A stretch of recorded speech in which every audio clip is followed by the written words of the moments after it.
personal pronouns, what city you are zooming in from, and your organization or school. My example is there on the bottom of the screen, Ben Robinson, he, him. I'm in Denver, and I'm with Great Education Colorado. All right, our vision. Through public education, every Colorado student, regardless of their zip code, learning needs, language, identities, or the color of their skin, graduates prepared to lead their best life. And accompanying that, our mission.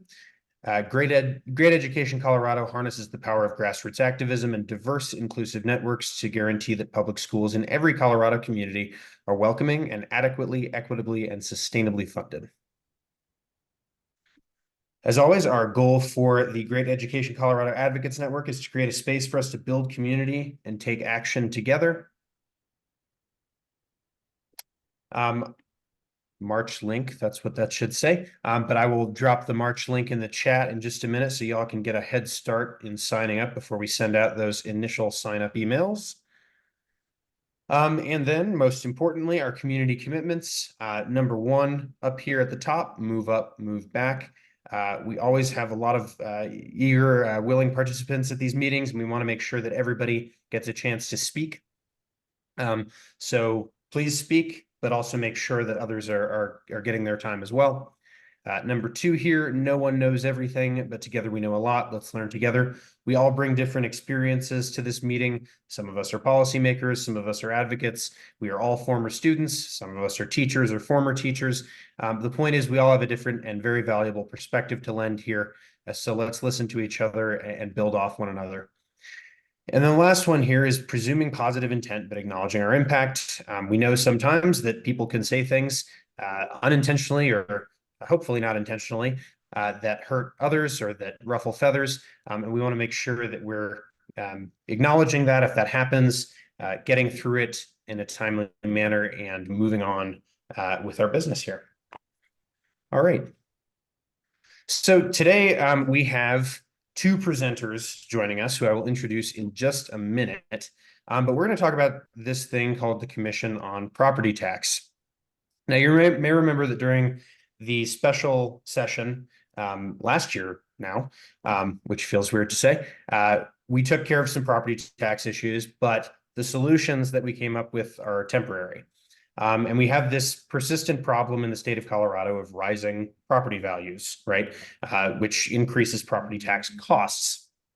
And we need a long-term solution to that protects renters, that protects owners, and all while meeting the needs of governments all around Colorado because they depend so much on property taxes, right? We're especially going to talk about that with respect to schools. Most of you all know how that works already. But our two guest speakers today are going to help us delve deeper. So we're going to cover big picture, sort of what's going on with the commission, why it exists, what it's doing, the stakes for P12, the commission's considerations, how advocates can engage, and plenty more. So I'm going to go ahead and introduce our two presenters today. So first of all, we have Commissioner for Jefferson County District 2, Andy Kerr, with us today. He is a former teacher. He was also in the legislature in both the House and the Senate, and is a longtime champion of public education. And our second presenter, president of the Bell Policy Center, Scott Wasserman. Scott has joined us before. He is an expert in all things Colorado policy and knows a lot about this property tax issue, and he's going to help give us some context today. So I'm going to go ahead. I think, Scott, it probably makes it most sense to turn it over to you first, just to sort of talk about the bigger picture here, implications for P12, et cetera. And then we can move on to Andy. We can put questions in the chat during this, but I think we're going to aim to answer questions after the presentation is finished. So I will turn it over to Scott. Great. Thanks a lot. Hi, everybody. Good to be here and see a lot of you. I didn't come today bearing a PowerPoint presentation as I often do when I'm talking to you all about ballot measures and issues we're tracking, because I think we're past the point of PowerPoints on this issue. I think we have reached a new nirvana in policy land where we can just talk about it. Because, you know, I was actually started an op-ed today to try to start talking about where we are. I mean, if you recall, all of this began in 2020. Gallagher was repealed. We all knew something new had to come. 2022 is when the assessment picture was taken. Extremely hot real estate market, residential properties through the roof. In some cases, as much as 40, even 50% increases in the value increase in homes. We're going to talk more about that in a second. You will all remember the game of chicken that we have been playing for 3 years, right? The first ballot measures came out from Advanced Colorado threatening to and it's curious, in 2021 they ran a property tax reduction measure and it actually failed at the ballot. We didn't run a campaign against it or very little of a campaign, and it fell under its own weight. The next year they threatened the legislature with pretty draconian legislation, and the legislature made a number of changes to our property taxes, right? Namely, they lowered the residential assessment rate, lowered the commercial assessment rate a little bit. And that was all anticipation of these property tax bills that have arrived in the last few weeks.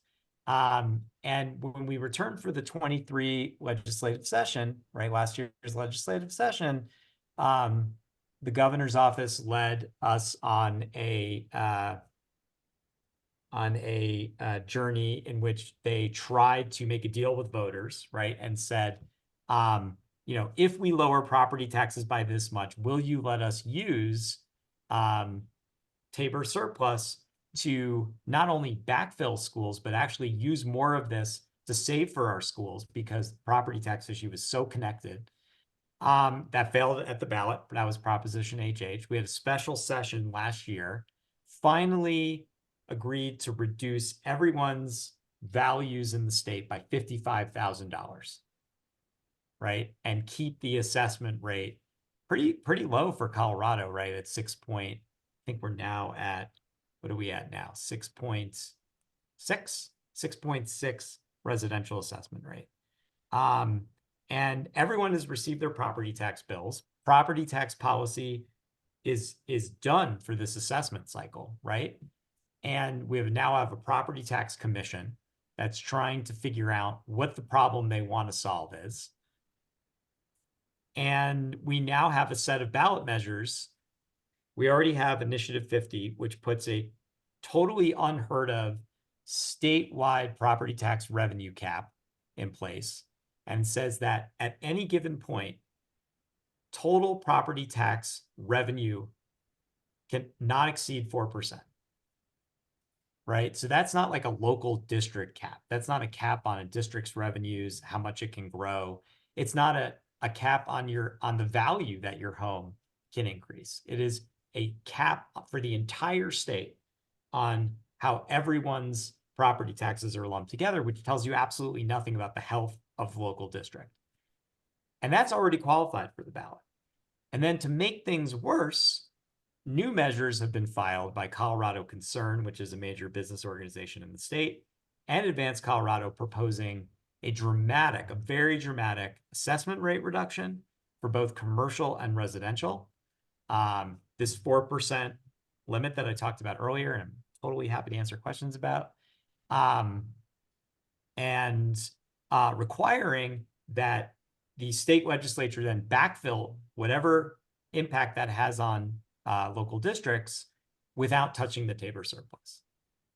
And I just, like, I tell you this story and we've all been living it, but like this has been going on now for really like 3.5 years, right? And I think we're in this weird situation where I feel like the state is being mugged and we have like absolutely no money left in our wallet, right? These are local taxes. We need a certain amount of property tax revenue to come in, right, in order to fund education. And in fact, the entire reason that the budget stabilization factor is likely to be paid down this year, or at least for this year, is because local property tax revenues have gone up. And so, you have this property tax commission that Andy Kerr is going to talk to you a little bit about, and I'll talk to you about it as well. And I think they're trying to do two things. They're trying to figure out what is the problem we're trying to solve, given that the 23 to 25 assessment cycle is already in the rearview mirror. Your bills have already landed, and there's nothing we can do to change them, right? Without huge upheaval of our local governments. So what are the problems we can fix? Well, one is, how do we make sure a residential property tax spike never happens again, right? Like, I think we can all agree or disagree. Like, I think we all have different opinions about what the right amount of funding is, right? But at the end of the day, I think we can all agree that a spike the likes of which we saw after we repealed the Gallagher Amendment probably shouldn't happen again, that's bad, right? So, the commission is thinking about, are there ways to smooth it so it's like more than one assessments, cycle?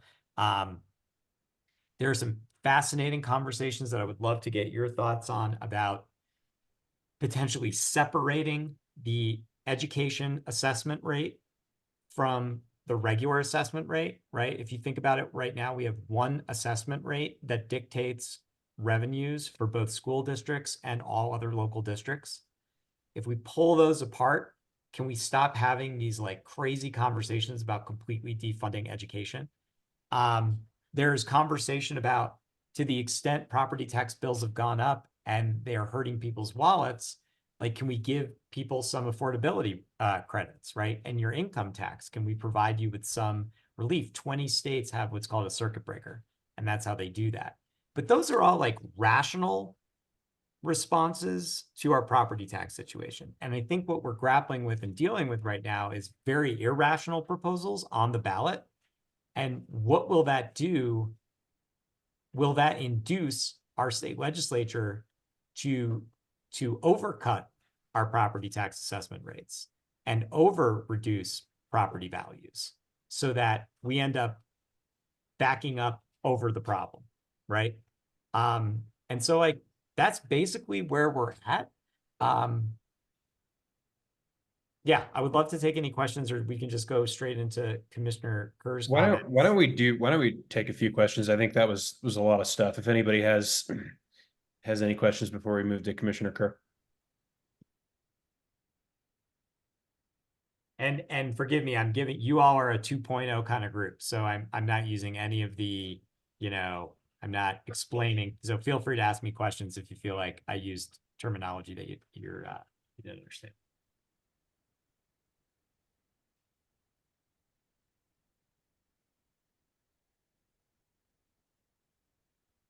Are any of those new initiatives that you mentioned, have they qualified for the ballot yet?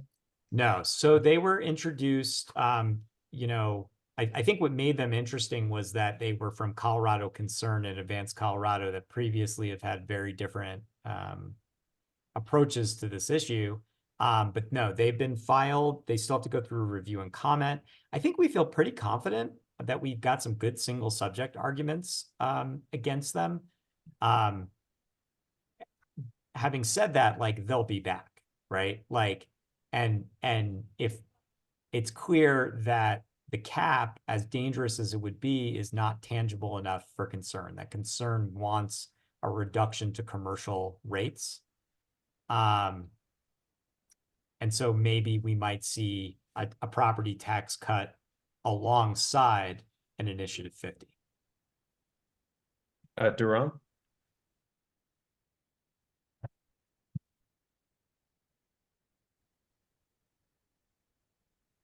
The biggest thing that I'm trying to understand, because you were talking about it, it puts did you say a cap on the current property tax?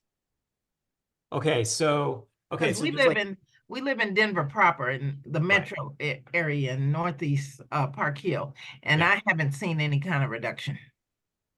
Well, so there were reductions. Okay, so there's a difference between the cap and then the reductions. So we have, over the course of the last 2 years, reduced the assessment rate on your property, as well as the value of your property. So for taxing purposes, we've taken 55, the state has reduced your assessed amount by $55,000. And we've also reduced the assessment rate itself. But what the cap proposes is to say, you're only allowed to take in a certain amount of revenue, even though the property tax is a local tax, that the entire state, that all, how many are we at now? Like 4,000 something districts, cumulatively can only take in a certain amount of revenue. And if they can't go past that point without a statewide vote of the voters to allow districts to go above that amount. So, yeah. I was gonna say, so I guess it just seems odd to me because I wonder if there are some of the other streams of revenue that are coming in, in terms of taxes and things of that nature. Like, I still always go back to the marijuana tax.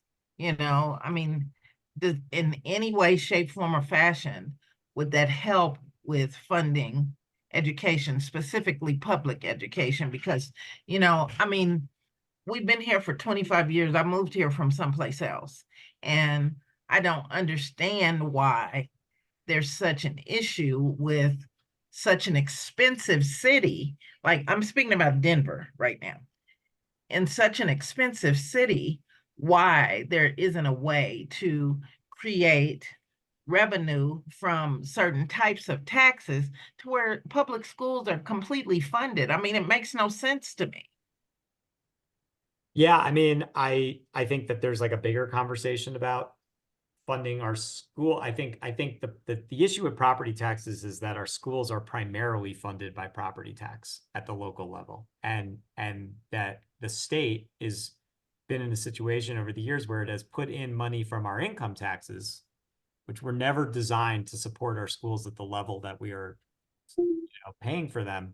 And so right now, what we're worried about is not raising more money for schools. What we're worried about is keeping the amount of revenue we've got coming in at the level that it's at. And if these ballot measures pass, it may be a huge setback for the existing amount of money that we have going to our schools. Okay, that's interesting. Other questions for Scott?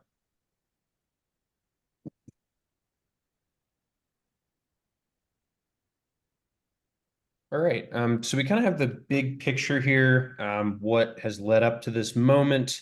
So thank you, Scott, for giving us some context. Now we're going to transition to the Property Tax Commission, or the Commission on Property Tax itself, with a member of the commission. So I'm going to turn it over to Commissioner Andy Kerr to talk more about that. And of course, my dog just started barking at some squirrel out there. So pardon Goose if he interrupts us. But good to see everyone. So many good friends on here, and really appreciate the opportunity to talk a little bit about this wonderful opportunity I've been afforded to be a part of the statewide property tax commission. If you don't know me, that was a little bit of sarcasm, which I'm kind of known for. So with that, Andy Kerr, I'm a former educator, and I was a Jeffco social studies teacher for over 20 years. In fact, I just retired on para. For my teacher friends out there, it does finally happen. Also, a lot during most of my teaching career, I was also a legislator. I served in both the House and the Senate, and actually served as the chair of the Senate Ed Committee for a glorious year, and where we dealt with a lot of these education funding issues. And I am currently a Jefferson County Commissioner, in just finishing up my first 4-year term there. So you probably know a little bit about, well, as Scott explained, and going back even a little bit further, that on the ballot last year was the infamous HH, which went down in flames. And then that led to the special session where then House Bill 23B-1003 was debated and passed, which actually set up this commission. It's made up of legislators. It's made up of what do we have? I call it 4.5 county commissioners because Mayor Castriata from Broomfield is on there, and Broomfield is a city and county. So she counts it. I'm counting her as a half a county commissioner. I was appointed by the president of the Senate to the commission, and then the Speaker of the House appointed me as the vice chair of the commission. I assume mostly because of my experience in the legislature, being a commissioner and also the legislature. The reason I talk about, and Ben, if you can give me the ability to screen share, that thank you, that I talk about this. Let me see what this one, please. Hopefully yeah, I think you're seeing that, the Understanding the County Budget Property Taxes sheet. Are you seeing that currently? Good. Becoming a commissioner gave me a whole new level of understanding about property taxes. So when you get your property tax bill, which actually I'm gonna push back on Scott about one thing. He said that we've all received our bills in the mail. Actually, those of us, which I'm guessing is probably almost all of us, you have a mortgage, so you get this statement from your county treasurer, which very succinctly says this is not a bill. This is simply property tax notification, and your mortgage company actually gets the bill.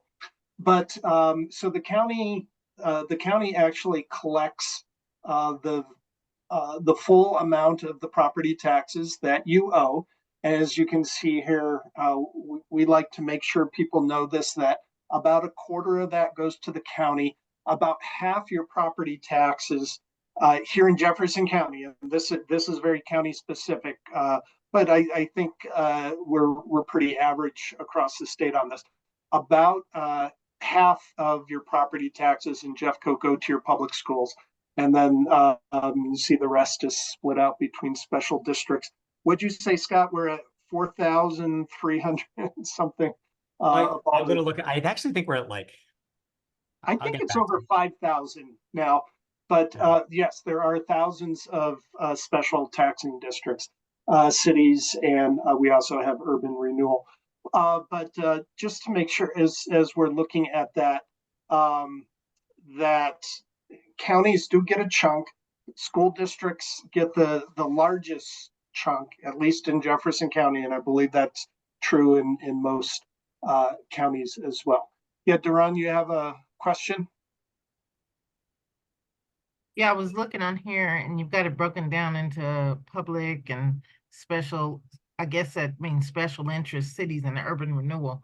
What exactly does urban renewal do? Do you know? Yeah, urban renewal are special districts that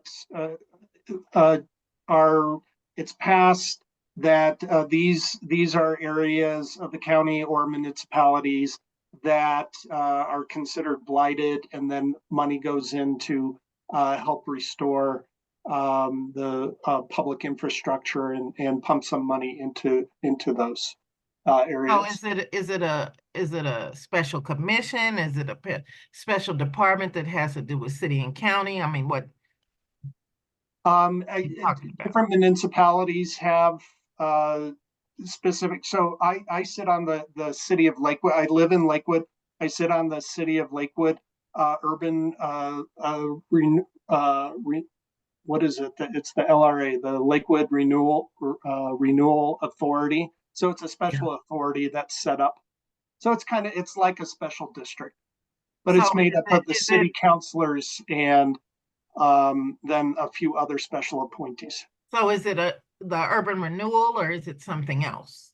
Because that's kind of confusing. You said the one in Lakewood isn't called urban renewal, so which one is it? Well, that's the one in Lakewood that I'm familiar with. I'm not too familiar with where that 2 cents goes, but we do have the urban renewal portion of your tax bill.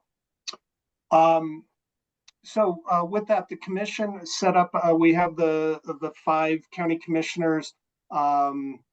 I personally represent 7 counties. It's kind of front range counties. If you would like to, I'm going to take that off. And if you would want to go to our website that we have through the legislature, I've just put it in the chat. The commission is tasked with meeting through March and then coming up with recommendations. As Scott said, that we've property taxes are set, property values, assessed values are set.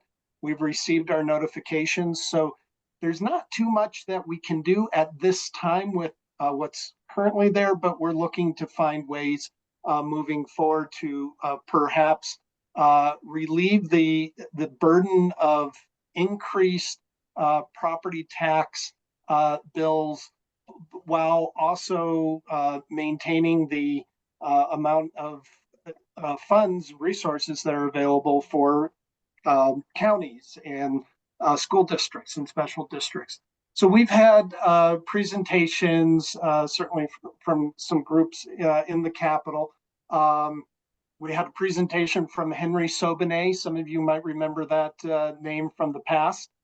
Certainly knows a lot about school funding and property taxes and everything. He worked for several different governors on both sides of the aisle. And then we selected the Keystone Policy Center as our facilitator. Over the past few, we first met in December, and over the past few months of meeting about every other Friday, we've had presentations on everything from land value tax. We've had presentations from the Lincoln Institute for Land Policy, the Colorado Assessors Association, Proposition 13 and hard caps, both in California and in Indiana, how both those states deal with hard caps. We've had presentations on mill levy variance and smoothing, school finance and property taxes. And then we've also had presentations from CCI and CCAT. CCI is Colorado Counties Incorporated, and CCAT are commissioners and counties acting together. Those are both the 2 county organizations which I represent as part of my commissioner role. CCI is every county in the state. CCAT tend to be the more progressive counties in the state.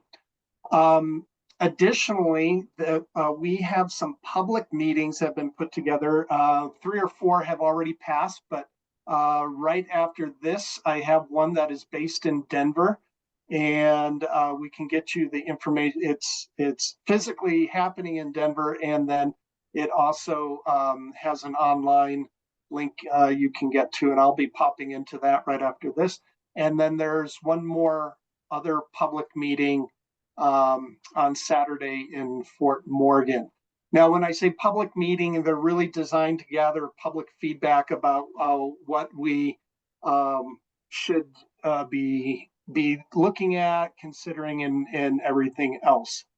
I certainly could give you some more. Yes, school districts. So Kevin Flynn from CEA is on the commission, and also Brett Johnson, who is the CFO of Aurora.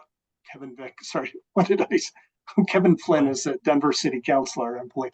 Kevin Vick from CEA, and Brett Johnson is the CFO of Aurora Public Schools. So there is representation that way from the schools. There's also an assessor representing county assessors. There's a realtor who represents realtors.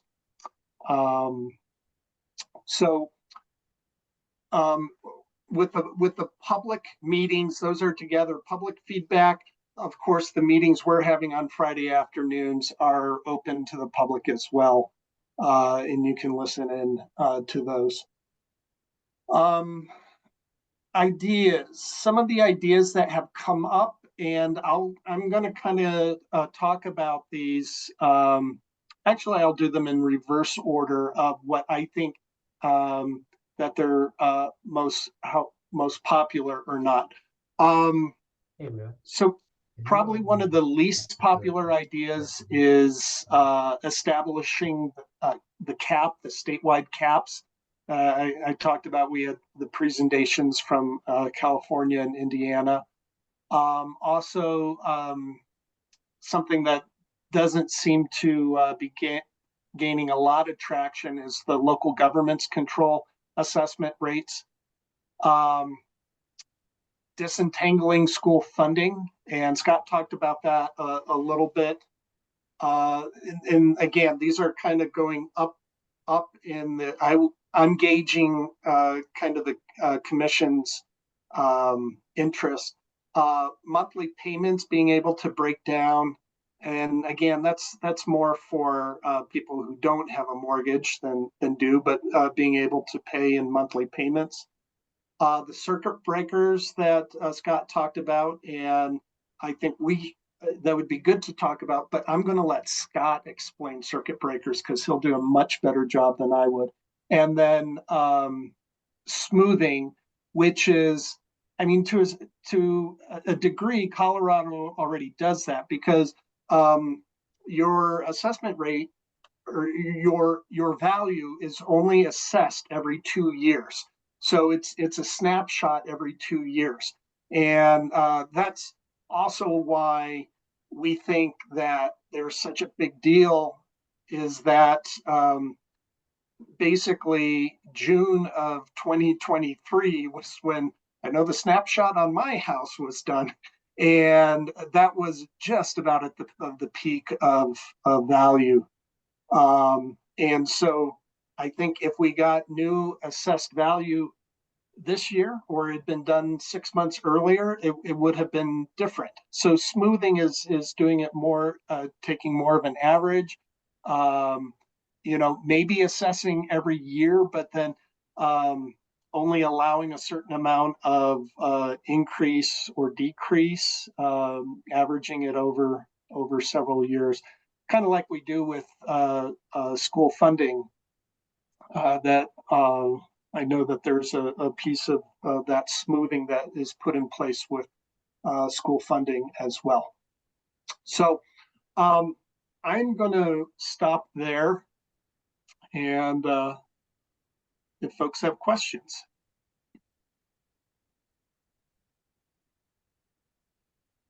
So the commission's going to finish up in March. Is there then sort of a recommendation to the legislature to create some legislation before the session's over?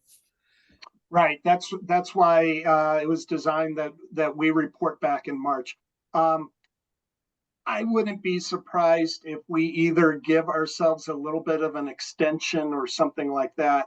I mean, March is a pretty crazy, well, the whole session's pretty crazy, but yes, that's the idea, is that we're going to come up with all these wonderful ideas to balance. People don't have spiking property tax bills, and also all of the counties, schools, special districts, and everything that rely on property taxes also don't go bankrupt. That, we balance those out. Again, I don't think we're going to come up with any huge, and it's been mentioned, yes, we absolutely do need the big look where we look at all the different types of taxes, all the different kinds of services, and come to some kind of balance there. But there are some things in the Colorado Constitution that make that extremely difficult right now. And in the chat, Kathleen says, Yeah. Scott, can you please explain? Yeah.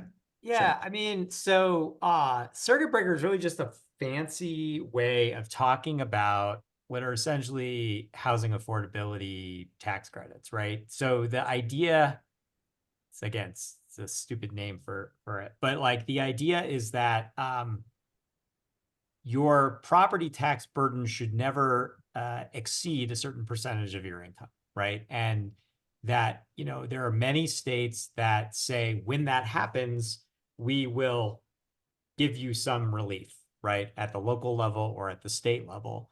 And I mean, because part of the issue here, I apologize that I didn't bring kind of all my usual numbers and whatnot, is that like how you choose to reduce property taxes can vary very greatly in terms of the way it is experienced by the person. So for instance, when you reduce value, right, which is an approach that the legislature has taken, right, during the special session, we lop $55,000 off of your home's assessed value, right, or value. Who does that help? Well, that helps lower value homeowners, right? Because that number is a lot for someone. If you have, for argument's sake, it doesn't exist, but like a $250,000 house in Denver, and I lop off $55,000, that's a huge chunk of your house. Well, actually, not in Denver. In rural Colorado, rural Coloradans benefited immensely from last special session by reducing $55,000 of value on the median household. I mean, home is worth like $250 in Logan County. I mean, that's a considerable amount of that person's house. Contrast that with, if you have a $750,000 house in Douglas County, you want the rate to go down versus the value, right? And so the property tax circuit breaker takes a different approach and says, rather than treating you like you're all the same, because you're not, what is this property tax burden in relationship to your actual income?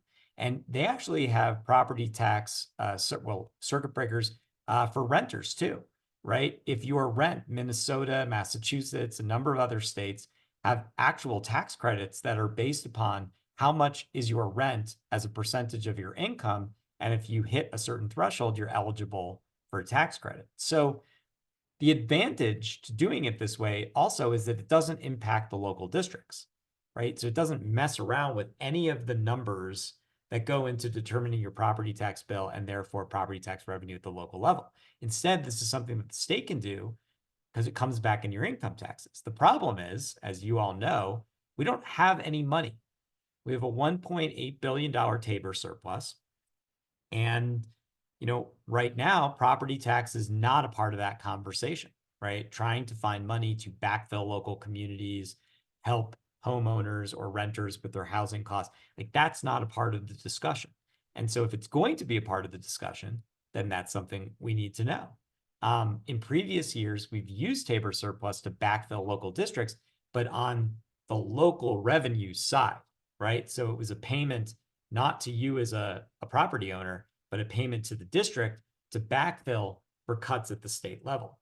And I think what gets lost in this entire debate is that these are not state taxes. These are local taxes, but the state controls certain levers in the conversation. And it has a huge impact on schools. And, we were just talking earlier that there are 4,760 local districts across the state. Well, 174 of them are school districts, right? I mean, so we're trying to make a system that's designed for 5,000 districts also work for the 170 whatever that do something very different and whose budgets are very connected to the states. And I think that's why some of us are starting to think, why are we trying to solve one problem? Like, these are disconnected issues. Thank you. Other questions? This is Carolyn Wolfram. I was wondering, okay, so I understand these circuit breakers are in these other states. Do they inflict nearly as much pain as Tabor does, or is it just a different system? I mean, it sounds like a different version of Tabor to me. It's not, no, the circuit breakers is really, I mean, there's two ways of looking at property, two sides of the property tax coin. There's like, do we have enough money to run our local communities? And what is the taxpayer feeling, right? And the circuit breaker is totally about what the taxpayer is feeling, right? And I mean, and all it is can we figure out a way to target property tax relief to those who need it versus those who are just fine? I like the idea of asking questions of like, do we have enough money to serve our community versus, that property tax feeling, and that's exactly what Tabor does. Thank you. I mean, here's what's dangerous and why you all should care, right? Is that caps are terrible particularly for communities, but particularly for schools. I mean, actually, and Commissioner Kerr can attest to this in the commission.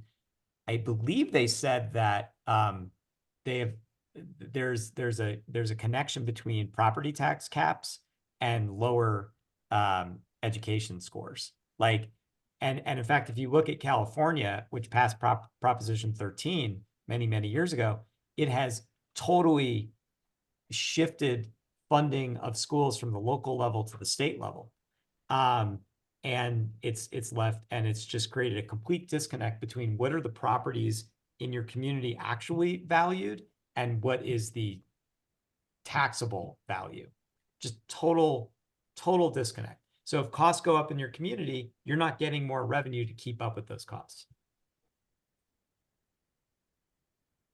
All right, well, now I have another question then. So I'm a teacher and I sit on the special district. So is there any evidence to suggest that, I mean, I find that really interesting about the school students performing lesser with the caps. Does that carry over to special districts? Do you have any data surrounding that?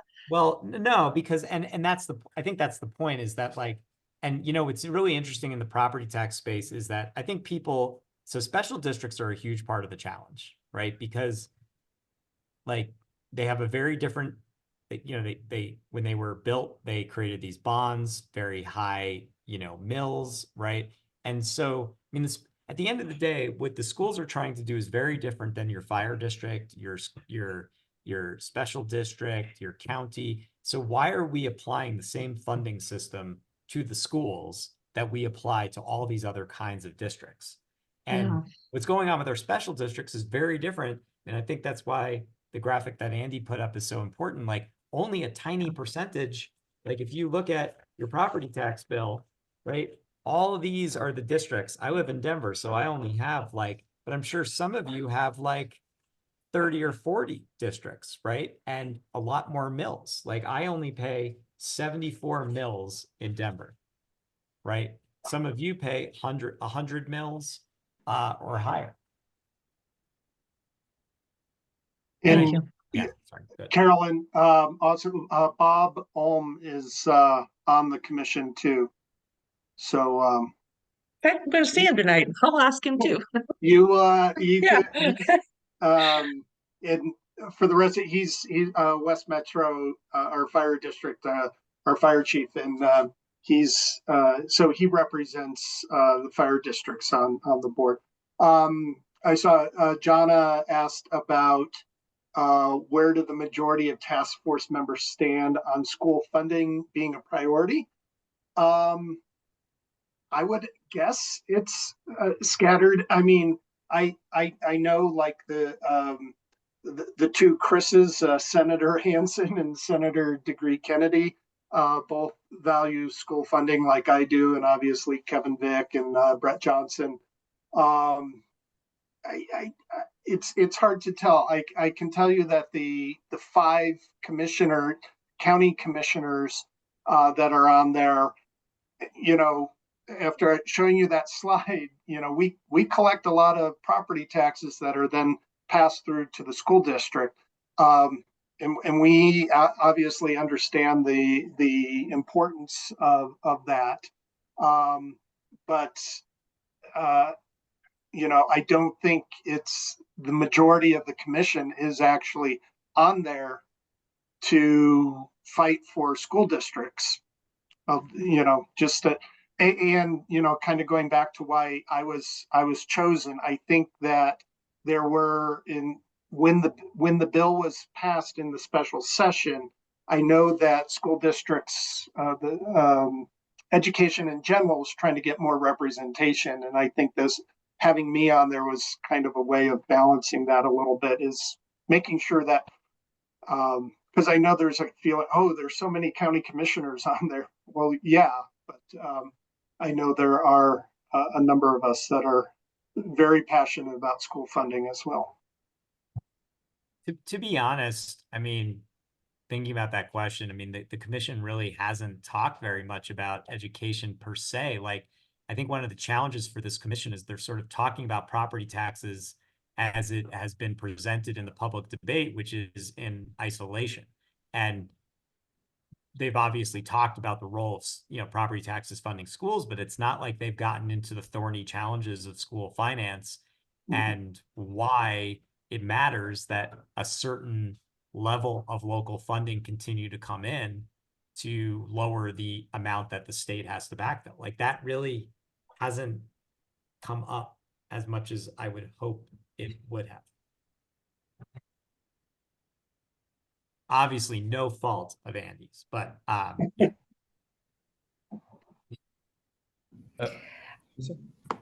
I have maybe an observation, and just to ask our two guests to talk about it. This is as complicated as school finance is.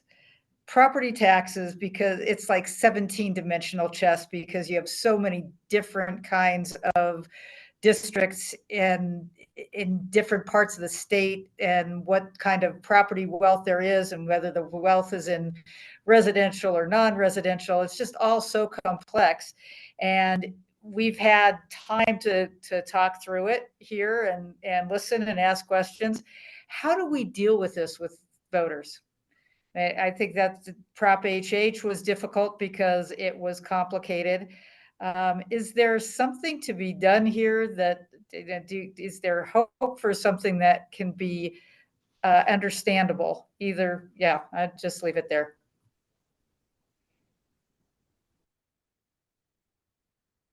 I think one thing that's important is because the headlines have been, your property values have gone up in what the statewide average was like 30-something%, and all of this. I think it's important for all of us to push back against this narrative, because people see the headline that says, and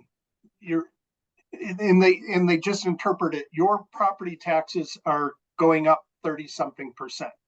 And it's just not true in the vast majority of cases.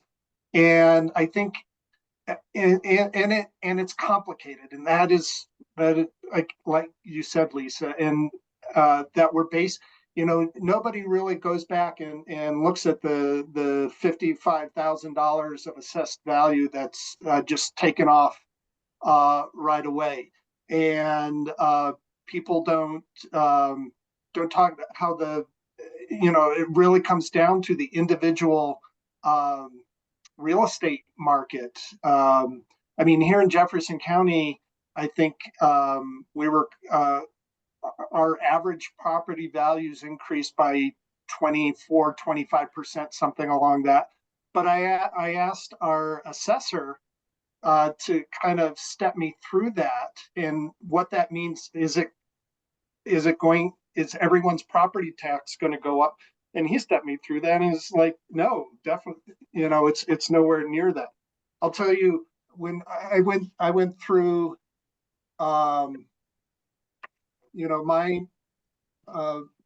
my notification, and my value went up close to $100,000. But then the assessed value is $33,000. Assessed value. I mean, my house, they're saying, is worth, the actual value is worth over $500,000, but the assessed value is $33,000. And then I was actually talking to Scott about this earlier. Are my property taxes going up this year? Yes, I'm paying $228 more in property taxes this year. That's an 8% increase, not 24%, not 33%, and all these other crazy numbers. And so really push people, break it down, go and look at your bills, look at your notification, and break that down. Yes, it's going up, but it's not going up like people think.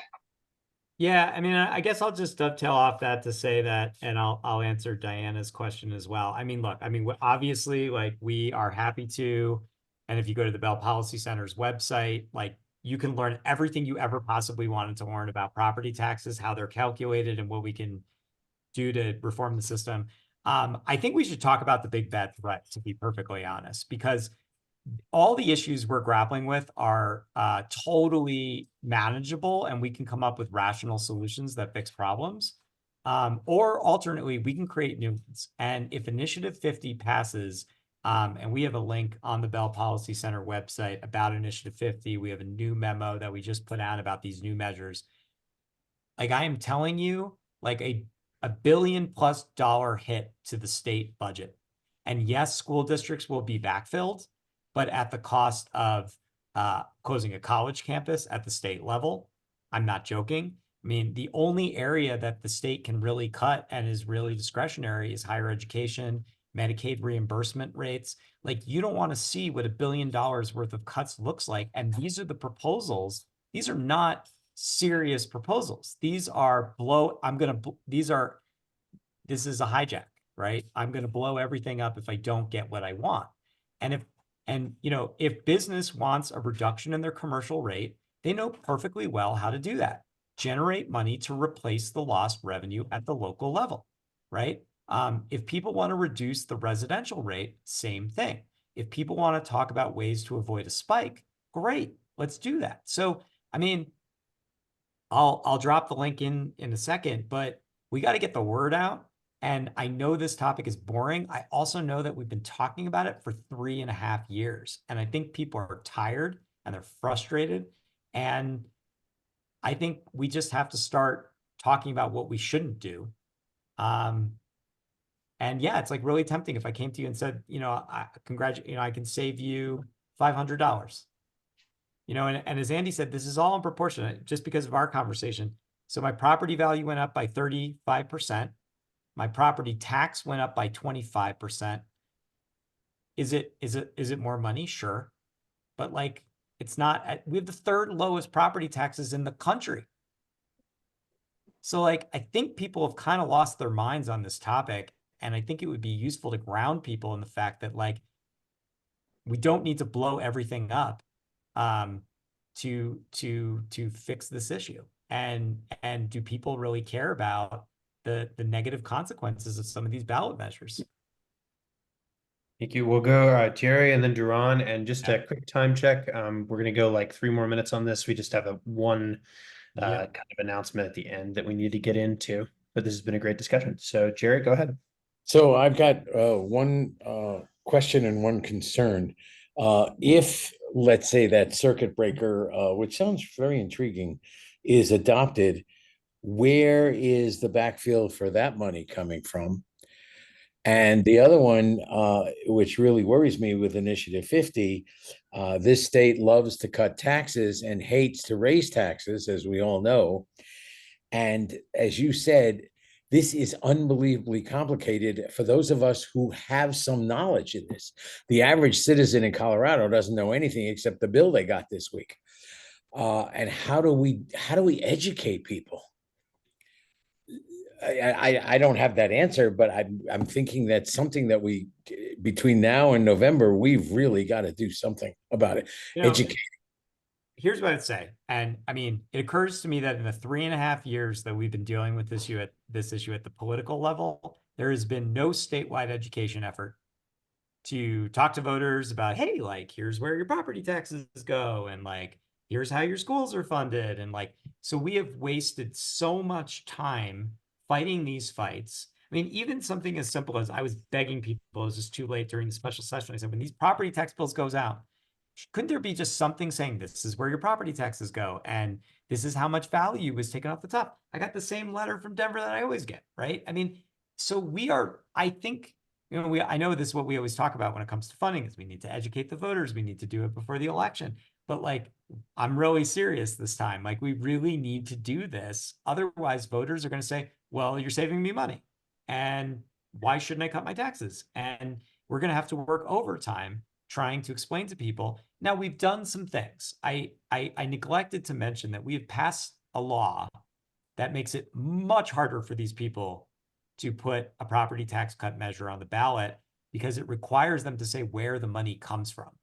And it has driven them insane at the title board, right? And we passed this at it affects both income tax cuts as well as property tax cuts. And it says in the title language, shall funding for schools, fire, public safety be cut. We have seen in polling that when you put that language in the ballot title, total game changer. So we do have some defenses, but at the end of the day, they're going to get something on the ballot. And you're right, it will pass. And people are very skeptical, and it's very difficult to explain, hey, you know, I know it sounds great, but it's a terrible deal, not just for you, but your community. At the same time, yeah, we need to figure out what to do in certain cases where property taxes have gone up for people. We also have a 4% deferral program. I don't know if people know this. If your property taxes go up more than 4%, you can defer the tax until you sell the house. I mean, there's just a lot. Then I guess I'll close by saying what I think Andy said is the rhetoric is off the charts on this. No one is losing their house because of their property tax increase this year. That said, we got a lot to work on, but like, let's keep this all in perspective.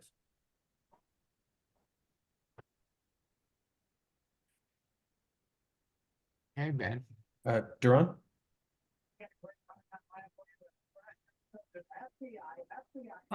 Yes, it just seems like to me, based on what you guys are talking about, everything's based on this zero-sum game.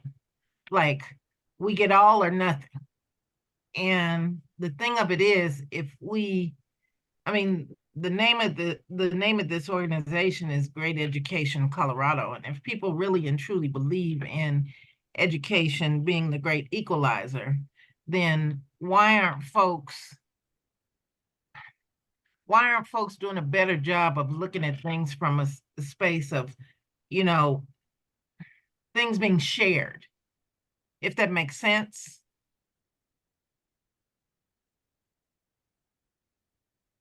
I mean, I don't think we are playing this in a zero-sum way from our perspective. We have, you know, I think all I'll just say is that the other side of this debate continues to threaten like big disastrous things. And I think that, you know, the education community, everyone involved has tried to come up with what are modest changes that give something up, but preserve the system. And I think it's just very challenging to deal with folks who see blowing up the system as the only way to get what they want. Well, but I don't know, it's very confusing to me, because if we truly want to fund education, you have to sacrifice to fund public education. I mean, that's what it was created for, to educate the public, educate kids from a public perspective. So I don't know, I just think people have to be willing to sacrifice.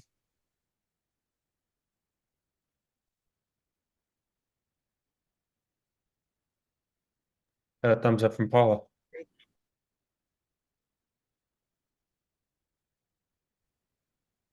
All right, Diana, let's do yours, and then we are 2 minutes over, so we're gonna wrap it up after your Okay, question. well, I was just going to comment on the last comment, I guess, and the fact that I don't think anyone here would argue with you. It's like, yeah, we are so well, we want to do this. We want to see the public education for all. Unfortunately, not everybody does. In this society these days, I think tends to be more of it's about me, and if it means that I got more property taxes, then I'm against it, regardless of what the repercussions are. So we're all with you, and that's a big question for everyone. Why don't people recognize that education is important? That's it. That's all I had to say.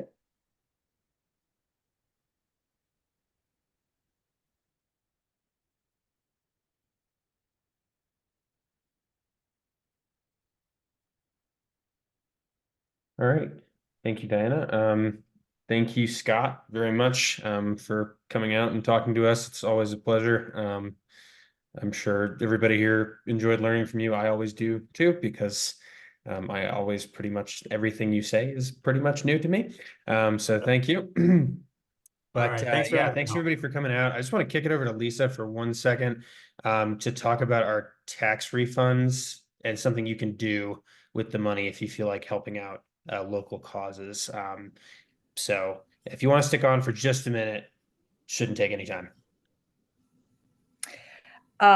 We're just sort of building on the fact that we have a surplus that we cannot use for schools. And all the restrictions of Tabor. Great Ed is just sending out the message, and we hope that you will encourage others as well and talk about this.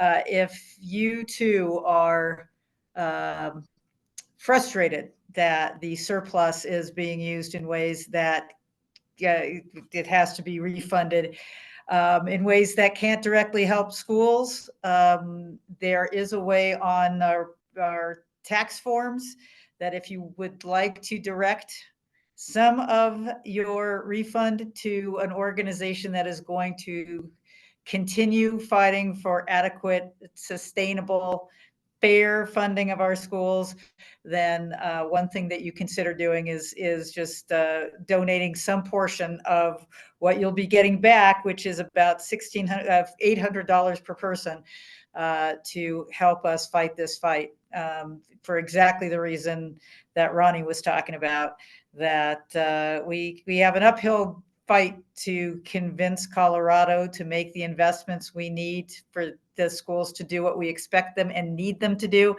And so that is one way to support the fight.